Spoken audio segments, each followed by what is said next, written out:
Ini adalah tim yang menolak untuk melanjutkan IKN. Lantas IKN yang sudah dibangun walaupun belum tuntas ini akan jadi apa kalau itu tidak dilanjutkan? Jadi saya selalu menegaskan, Prof, ya, bahwa kami di tim Anies Mohaimin tidak punya niat lain selain niat baik. Jadi betul sekali, IKN sudah menjadi undang-undang, sudah puluhan triliun rupiah yang dikucurkan untuk membangun gedung dan sebagainya. Tidak ada maksud untuk membuat ini menjadi proyek mangkrak.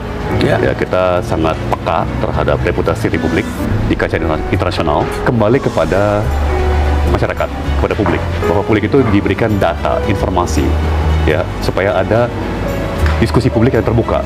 Artinya ini akan dibicarakan kembali, bukan berarti tidak dilanjutkan. Betul. Jadi sudah pasti dievaluasi, ya.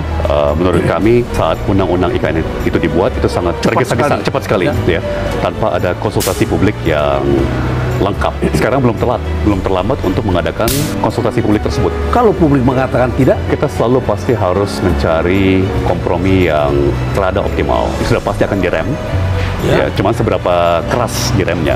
Ya kan, kenapa? Karena bagi kami sangat jelas, jauh lebih banyak kebutuhan yang lebih mendesak. Apa itu misalnya?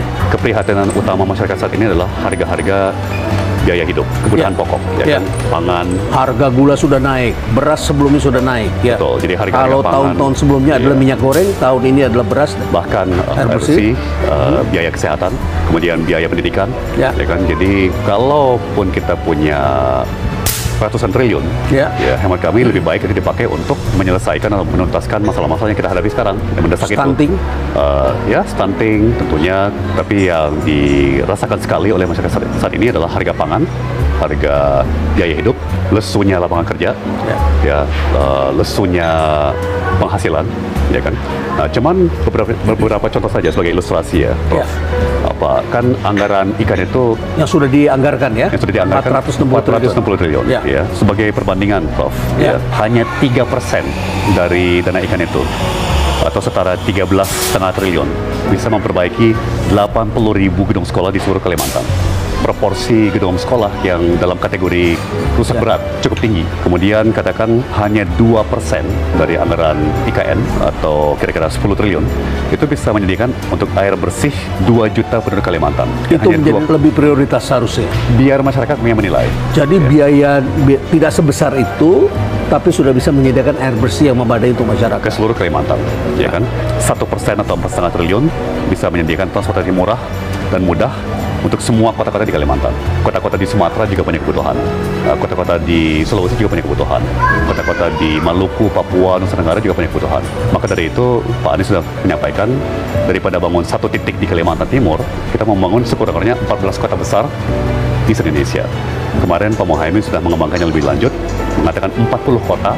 Ya, kita sudah memperluas konsep itu menjadi kota-kota sekunder, kota-kota tersier, ya kan. Sudah kira-kira analisa kita sudah mencapai kira-kira 40 kota, ya kan. Tapi balik lagi ke 14 kota, ya, Prof. Ada studi dari Bank Dunia, World Bank, dari 2015 menggunakan data tahun 2014 untuk 14 kota besar di Indonesia untuk memenuhi infrastruktur dasar, kebutuhan dasar infrastruktur. 14 kota itu waktu itu hanya butuh, tanda kutip, hanya 170 triliun. Ya, katakan kita tarik ke depan, kan itu angka 2014, perkiraan saya pribadi, kalau kita pakai angka 2023, mungkin ekuivalennya mungkin 270 triliun. Ya, jadi kita keliling kemana-mana, ditanyakan di Medan, mana yang kira-kira lebih Anda inginkan, bangun IKN atau bangun Medan? Semua langsung teriak Medan.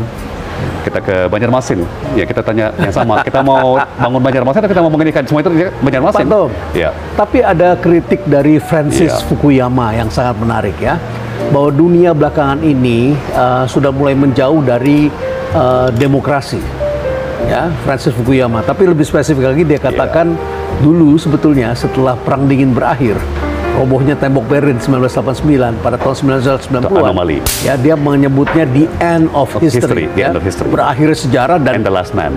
Ya, and the last man. Kemudian dia mengatakan Perang Dingin itu sudah berakhir, menandakan sekarang pemenangnya bukan lagi komunis, tapi pemenangnya adalah liberal demokrasi.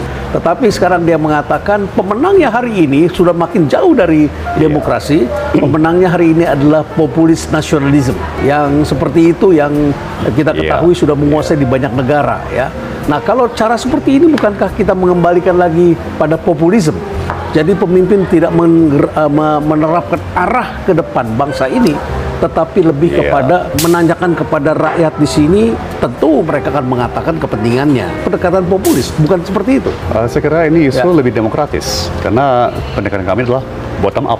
Kita tanya kepada masyarakat, ya kan? Kita kasihkan data-data, ya kan, dan untuk memastikan bahwa ini teknokratis, kita juga mengajak pakar-pakar, ya, pakar ekonomi, pakar pengembangan kota, mana yang kira-kira lebih masuk akal, ya kan. Jadi ini bukan populis tapi teknokratis, konsultatif, kolaboratif, musyawarah. Mohon potong saya, Prof, kalau ini terlalu menyimpang dari alur diskusi ya. Tapi menurut saya, Prof Francis Fukuyama itu sekarang mengulang kesalahan yang sama yang dia buat saat perang dingin berakhir dengan robohnya tembok Berlin. Dia mengatakan Barat sudah menang.